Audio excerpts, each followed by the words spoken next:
The Lord be with you. And with your spirit. A proclamation from the Holy Gospel according to Luke. Glory to you, O Lord. Jesus said to the crowds, "When you see a cloud rising in the west, you say immediately that it is going to rain, and so it does. And when you notice that the wind is blowing from the south, you say that it is going to be hot, and so it is. You hypocrites, you know how to interpret the appearance of the earth and the sky. Why do you not know how to interpret the present time? Why do you not judge for yourselves what is right? If you are to go with your opponent before a magistrate, make an effort to settle the matter on the way. Otherwise, your opponent will turn you over to the judge, and the judge hand you over to the constable, and the constable throw you into prison. I say to you, you will not be released until you have paid the last penny."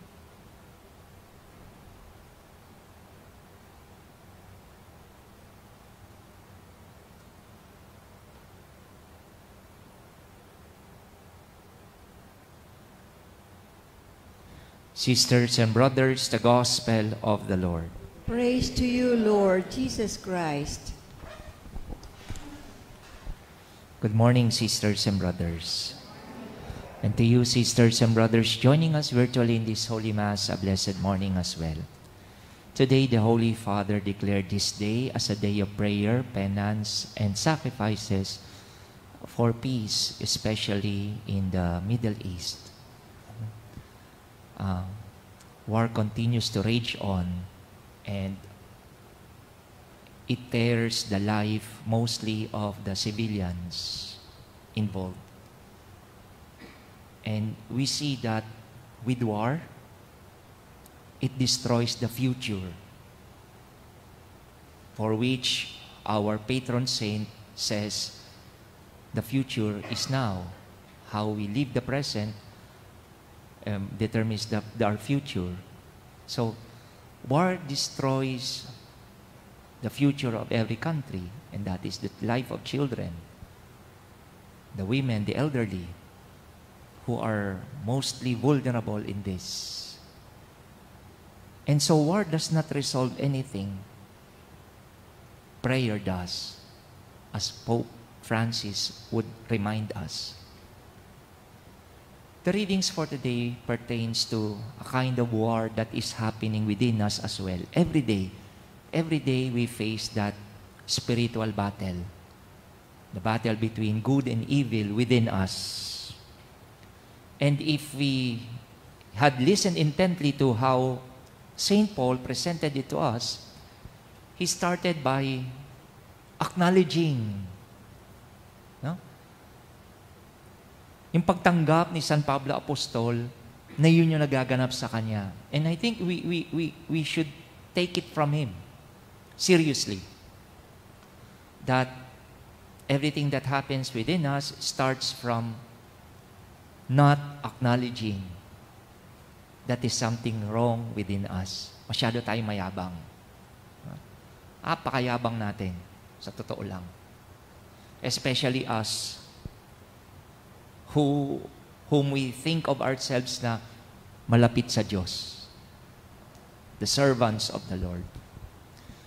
For truly, if we consider ourselves as followers of Christ, disciples of Christ, then, as Jesus said, why don't you judge for yourselves the present time? Yung nagaganap sa sarili natin, sa kapaligiran natin. Ang bilis natin magturo, no? Yun yung immediate reaction, eh, no? Bakit ako? Siya. Pansin ba ninyo yung mga kamakailan lang, yung mga road rage? Yeah? Na konting girian lang, di ba? Parang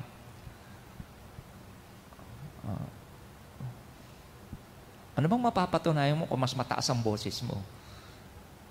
Wala lang yun, eh. ano kung may baril ka? I mean, minsan we for us, no? What we possess, we thought of it as our being. No wonder, no? We are being determined by our possession. Anong pag-aari? Yun na estado. Yeah? So kung nag-aari ka ng baril, mas makapangyarihan ako. Kung marami kang pera sa bangko, mas titingalain ako, mas may posisyon ako. Pag ikaw yung namumuno, mag-e-elect tayo sa Lunes. In fact, no, minsan hindi ka, parang nakakakilabot, di ba? Parang magkano ba sweldo ng kapitan? Para magpatayan. Magkano ba sweldo ng kagawad? Para ipapatay mo. Di ba? Ano bang mapapala mo kung makuha mo ang teritoryo na ito? Ano ba talaga ang tunay na kapangyarihan? Paul recognized the miserable stature of a person. Sabi niyo, miserable one that I am. Yes, I delight in the law of God, and yet I do otherwise. Alam kong mali ito, pero bakit I am drawn into it? Alam ko na kailangang manindigan ako rito, pero why do I fall short? So doon natin makikita, no, yung sa ating katayuan, kung sa ganang atin wala tayong magagawa, yun ngang yung araw-araw ka na nagdarasal eh. Di ba? Yung ngang araw-araw ka na nagsisimba eh.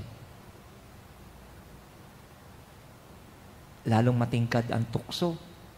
Pero kasi ang tinitrain sa atin doon is that not to see the temptations around us, but to see the grace that abounds all the more every time temptations arise. Every time sin arises, grace abounds all the more. 2 days ago, yun yung ating pinagninilayan eh. We are being trained. That is why we expose ourselves to the presence of grace so that when sinful moments come, we would remember that grace is available to us. Kaya nga yung acknowledgement, thanks be to God, sabi ni San Pablo Apostol, thanks be to God. Bakit ako nakakaalpas? Bakit ako nakakaahon sa aking makasalanang buhay? Dahil may grasya ang Diyos. May grasya ang Diyos. Andyan si Jesus. And to acknowledge Jesus Christ in our lives is to acknowledge that we cannot do anything without the Lord. We cannot do everything if there is no Jesus in our lives. Kaya nga our movement is that emotions are not to be controlled. Because the more you control it, the more na magpupumiglas yan. It's a kind of energy. They are not to be controlled, they are to be channeled. Maging daluyan. Acknowledge that within you, yes, minsan nakakainis na talaga to si brother saka si sister. Ano ba? Papatulan ko ba? Channel that emotion to compassion. Kailangan ko siya intindihin. Baka kasi hindi naabutan ng asawa niya ng sweldo kahapon. Ako ngayon na napagbubuntunan. Siguro nakagalitan to kahapon ni Father. Si Father kasi. Yan. Balik ulit kay Father. Si Father pala naman. Do not control your emotions. Rather, channel them. Diba that's the prayer of St. Francis? Lord, make me a channel of your peace. Where there is hatred, let me sow love. Yeah? You can't control that. But know how to channel your energy into something good and beautiful. Moral values are not to be compromised. Rather, our sins must be chastised. No? Ito yung sitwasyon natin, yung moral din, ang dali-dala natin magkompormiso. Sige, pagbibigyan kita, gagawin mo rin to. No. We chastise ourselves. Mali. Pag mali, mali. Chastise, don't compromise. Channel, do not control. That's where the spirit of peace happens within. Kapag ka alam mo kung anong meron ka and acknowledge it, nagagawa nga natin sa puno eh. Yung sabi ni Jesus, di ba, mga ipokrito kayo. Alam ninyo kung kailan uulan, alam ninyo kung kailan iinit. Pero pagdating doon sa mga bagay na tungkol sa kabutihan, bakit hindi nyo magawa? Kaya nga, no, yun yung dulo nito, and we will talk about it in the coming days. Kasi it's a foretaste of what it means, yung purgatory. You will not be released until you pay the last penny. Kasi papunta tayo ron sa season na now we will reflect about death, punishment, and then heaven. Heaven, hell, purgatory. Kasi takot naman tayo mamatay. Yeah? Kung tutuusin. Pero in fact, di ba, lagi pinapaalala sa atin ng Diyos, huwag nyo katakutan yung para dun sa katawan lupa. Katakutan mo yung pati yung kaluluwa mo, mamamatay. Siguro, it's about time, no? Na this is a time, a moment for us to look into our lives. Peace can only happen within us if we allow God to work in and through us. Channel, don't control.